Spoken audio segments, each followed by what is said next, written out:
اکٹھا ہونے لگے گا۔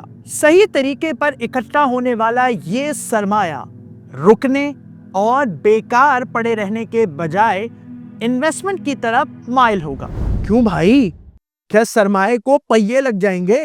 موجودہ صورت میں تو سرمایہ انٹرسٹ ریٹس چڑھنے کے انتظار میں رکا اور بیکار پڑا رہتا ہے، اور جوں جوں سرمایہ کی مانگ بڑھتی ہے یہ اکڑتا اور اپنی شرائط سخت کرتا چلا جاتا ہے۔ اس طرح اکانومی میں انویسٹمنٹ اپنے فل پوٹینشل سے ہمیشہ بہت کم رہتی ہے۔ اس کے مقابلے میں سود بین ہونے اور سال بھر بیکار پڑے رہنے کی صورت میں زکوٰۃ لاگو ہونے کی وجہ سے سرمایہ کی اکڑ بالکل ختم ہو جائے گی اور وہ بہت ریزنیبل شرائط پر بزنس میں انویسٹ ہونے پر آمادہ ہو جائے گا۔ اس طرح بزنس سرمایہ کے پیچھے نہیں بلکہ سرمایہ بزنس کے پیچھے بھاگنے لگے گا۔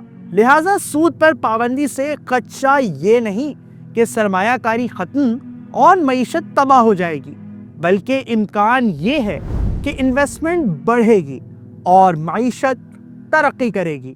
پروفٹ اینڈ لاس شیئرنگ پر انویسٹمنٹ تو ہو جائے گی، مگر قرضوں کا کیا ہوگا؟ سود کے بغیر کون قرض دے گا اور دے گا کیوں؟ دیکھو، قرض جن ضرورتوں کے لیے دیا جاتا ہے ان میں سب سے پہلی ہے انڈیویجولز کی پرسنل نیڈز، مثلا علاج معالجہ یا کفن دفن وغیرہ۔ اس کی موجودہ صورت تو یہ ہے کہ آدمی کو مہاجن یا بینک سے سودی قرض لینا پڑتا ہے، جس میں بورور اگر تو لینڈر کو یہ اطمینان دلا سکتا ہو کہ اصل رقم اور سود واپس کر سکے گا، تب تو اسے جائز ناجائز ہر کام کے لیے بڑے سے بڑا قرض آرام سے مل جاتا ہے۔ لیکن اگر بورور قرض کی واپسی کا اطمینان نہ دلا سکے تو پھر اسے کسی حقیقی ضرورت کے لیے بھی قرض نہیں ملتا۔ سود پر پابندی کے بعد وہ تمام پرسنل نیڈز جو حقیقی ضرورتیں نہیں بلکہ عیاشی اور فضول خرچیاں ہیں، ان کے لیے تو واقعی کوئی قرض نہیں دے گا۔ یوں ان فضول خرچیوں کا تو سوسائٹی سے ویسے ہی خاتمہ ہو جائے گا، جس کے بعد قرض کا لین دین صرف حقیقی ضرورتوں تک ہی محدود ہو جائے گا۔ پھر چونکہ زکوٰۃ و صدقات کی شفاف وصولی اور تقسیم کی وجہ سے تمام لوگوں کی بنیادی ضروریات مثلاً کھانے پینے وغیرہ کا ویسے ہی معقول انتظام ہوگا، اس لیے ان ضرورتوں کے لیے بھی کسی کو قرض لینے کی ضرورت نہیں پڑے گی۔ اس طرح پرسنل نیڈز کے لیے قرض کا دائرہ مزید نیرو ہو جائے گا۔ ضرورتیں کم تو ہو جائیں گی، مگر ان کے لیے قرض ملے گا کہاں سے؟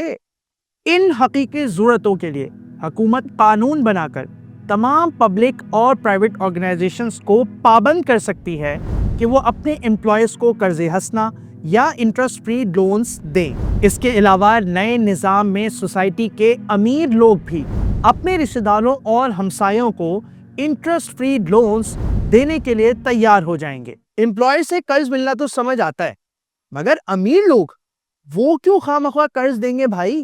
اس لیے کہ سود پر پابندی کی وجہ سے سود کا لالچ تو رہے گا نہیں جو امیروں کو اپنی بیکار پڑی رقم کسی کو بغیر سود قرض دینے سے روکے۔ پھر چونکہ سود نہ ہونے کی وجہ سے قرض کی واپسی بھی آسان ہوگی، اور اگر کوئی شخص اپنا قرض واپس کرنے کے قابل نہ ہو تو بیت المال اس کی ادائیگی کے لیے موجود ہوگا۔ اس لیے قرض پر دی ہوئی رقم واپس نہ ملنے کا رسک بھی بہت کم ہوگا۔ اسلامی سوسائٹی کی تعلیم و تربیت بھی امیر لوگوں میں اپنے رشتہ داروں اور ہمسایوں کی مالی مدد کرنے یا کم از کم انہیں قرض دینے پر آمادہ کرے گی۔ اور اگر اس سب کے باوجود کسی آدمی کو اپنی حقیقی ضرورت کے لیے قرض نہ مل سکا تو ایسے ورسٹ کیس سینیریو میں قرض دینے کے لیے بیت المال کا دروازہ تو بہرحال کھلا ہی ہوگا۔ تو بیت المال سے قرض ورسٹ کیس میں ہی کیوں، پہلے کیوں نہیں؟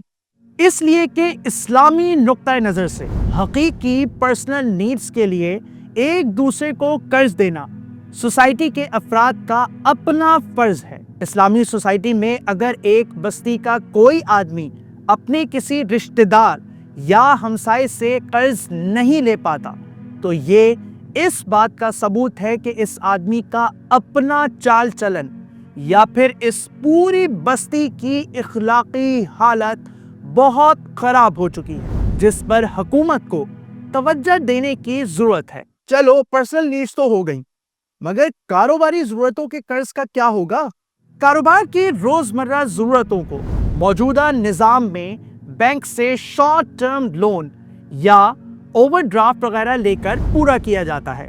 ابھی تو بینک لون اس لیے دے دیتا ہے کہ اسے سود ملتا ہے، نئے نظام میں کیوں دے گا؟ نئے نظام میں بینکس کو قانون کے ذریعے مجبور کیا جائے گا کہ وہ اپنے اکاؤنٹ ہولڈرز کو روزمرہ کی کاروباری ضروریات کے لیے بلا سود شارٹ ٹرم لونز دیں۔ او بھائی، بینک مفت میں یہ لونز کیوں دیں؟ اس لیے کہ بینک کے پاس اکاؤنٹ ہولڈرز کا جو پیسہ پڑا ہوگا وہ بھی تو بغیر سود کے ہی رکھا ہوگا نا، پھر وہ کیوں نہ اسی رقم میں سے اپنے ہی کسٹمرز کو بغیر سود شارٹ ٹرم لونز دیں۔ مفت ہی لونز دیتا رہے گا تو بینک اپنے اخراجات کہاں سے پورے کرے گا؟ لین دین کے ان اخراجات کو پورا کرنے کے لیے بینک اپنے کسٹمر سے کوئی معقول سی ماہانہ یا سالانہ فیس وصول کر سکتا ہے۔ یہ فیس کتنی، کس سے اور کب لی جائے، یہ سب تفصیلات بینکس اور ان کے اکاؤنٹ ہولڈرز آپس میں خود طے کر سکتے ہیں۔ شارٹ ٹرم لون تو ہو گیا، لیکن اگر بزنس کو لانگ ٹرم بیسس پر قرض کی ضرورت ہو تو اس کے لیے قرض نہیں ملے گا، بلکہ بزنس کو پروفٹ اینڈ لاس شیئرنگ کی بنیاد پر بینک سے سرمایہ حاصل کرنا ہوگا۔ پروفٹ اینڈ لاس کی بنیاد پر انویسٹمنٹ، یہ تو بینک کے لیے بہت بڑا جھنجٹ ہے بھائی، بینک اتنی ہیسل کہاں گوارا کرے گا؟ یہ درست ہے کہ سرمایہ لگانے سے پہلے بینک کو سرمایہ مانگنے والے کسٹمر کے بزنس پلان کو تفصیل سے ریویو کرنا پڑے گا، اور جب بزنس شروع ہو جائے تو اس کے پروفٹس کی نگرانی بھی کرنی ہوگی تاکہ پروفٹ میں اپنا حصہ وصول کر سکے۔ مگر یہ سب کام بینکس موجودہ نظام میں سودی قرض دینے کے لیے بھی تو کرتے ہی ہیں۔ یہ سب اگر سودی قرض کے لیے کیا جا سکتا ہے تو انویسٹمنٹس کے لیے ہی کیوں نہیں؟ سرمایہ پر سود لینا ہو یا پروفٹ، حاصل تو بہرحال بینک کو لینی ہی پڑے گی۔ اور حکومت کی ضروریات، ان کے لیے قرض کہاں سے آئے گا؟ سود کے خاتمے سے عام حالات میں تو حکومت کو کسی قرض کی ضرورت رہے گی ہی نہیں، کیونکہ 2024-25 کے وفاقی بجٹ کے مطابق آمدنی کم اور اخراجات زیادہ ہونے کی وجہ سے حکومت کو جو 8.5 ٹریلین کے نئے قرض کی ضرورت ہے، اس کی وجہ یہی تو ہے کہ حکومت کو اپنے موجودہ قرضوں پر 9.8 ٹریلین سود ادا کرنا ہے۔ یہ نہ ہو تو باقی اخراجات کے لیے تو حکومتی آمدنی ہی کافی ہے۔ لیکن حکومت کو اگر کسی پروفیٹیبل بزنس کے لیے سرمایہ کی ضرورت پڑے سرمایہ درکار ہو تو اس کے لیے قرض نہیں ملے گا، بلکہ اسے پروفٹ اینڈ لاس شیئرنگ کی بنیاد پر بینکوں یا لوگوں سے سرمایہ حاصل کرنا ہوگا۔ اور اگر کوئی قدرتی آفت یا جنگ کی صورت پیش آ جائے، کیا حکومت بس ڈونیشنز ہی مانگتی پھرے گی؟ ڈونیشنز بھی لے سکتی ہے، جیسے اب بھی لیتی ہے، اور ایسے نان پروفیٹیبل کاموں کے لیے حکومت زکوٰۃ کی رقم استعمال کر سکتی ہے، نئے کرنسی نوٹ چھاپ کر کام چلا سکتی ہے، یا پھر بینکوں کے پاس کسٹمر کے کرنٹ اکاؤنٹس میں رکھے ہوئے پیسوں کو بطور قرض لے سکتی ہے۔ حکومت کو لوگوں کا پیسہ استعمال کرنے کا کیا حق ہے بھائی؟